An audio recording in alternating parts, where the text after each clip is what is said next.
동력 글밭 2월 13일 화요일. 쪼잔한 미국. 미국은 자타가 공인하는 세계의 패권 국가입니다. 그러니까 스스로 패권 국가라 여기는 것은 물론 다른 나라들도 다들 그렇게 인정하고 있습니다. 하지만 트럼프 대통령의 미국은 이제 그 위치가 크게 흔들립니다. 대놓고 자국의 이익만을 쫓는 트럼프의 짓거리가 사실은 바로 미국의 적나라한 모습이니까요. 세계 제1위 나라가 어쩌면 저렇게 수준이 한참 떨어질까를 속속들이 알게 되었으니까요. 솔직하게 말씀을 드리면 참으로 쪼잔한 미국이라는 결론에 이릅니다. 이런 생각이 드는 것은 감정뿐만이 아닙니다.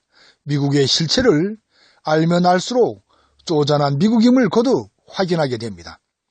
지금까지의 미국은 앞뒤가 다른 정도였습니다.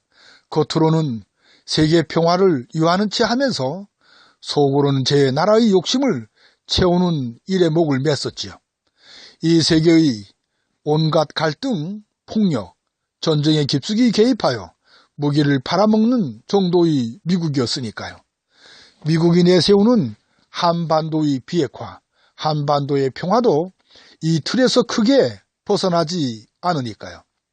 냉전 시각에 푹 빠져있는 미국의 한국전쟁 개입도 브루스 커밍스에 의하여 박살이 났으니까요.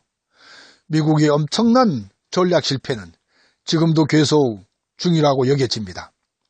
나흘 전인 지난 2월 9일 저녁에 열렸던 개막식에 미국을 대표하여 참석한 펜스 미국 부통령은 북한 대표단을 애써 외면했습니다. 그야말로 쪼잔한 미국의 모습을 여지없이 보여주었지요. 세계와 한반도의 평화를 위하여 한반도의 비핵화를 내세우며 북핵을 거부하는 미국은 앞뒤가 맞지 않는 거짓힘이 들통난 셈입니다.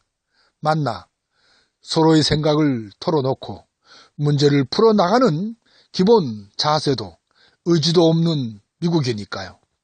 비핵화에 가장 큰 책임을 져야 하는 나라는 바로 미국을 비롯한 핵을 보유한 나라들입니다.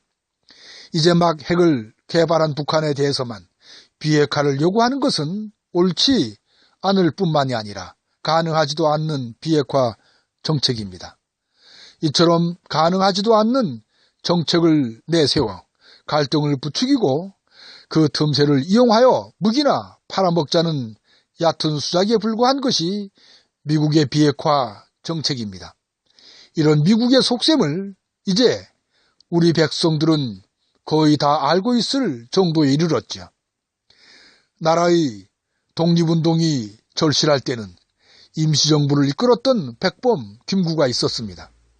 도둑같이 온 해방 이후 통일된 나라를 준비할 때는 몽양 이용영이 있었습니다. 쪼잔한 미국을 넘어 통일민족의 터를 확실하게 닦아야 할 이때에 문재인이 있을 테지요. 돌이켜보면 한 두어 달 전까지만 해도 북미 간의 갈등으로 한반도는 전쟁의 위기에 내몰렸습니다.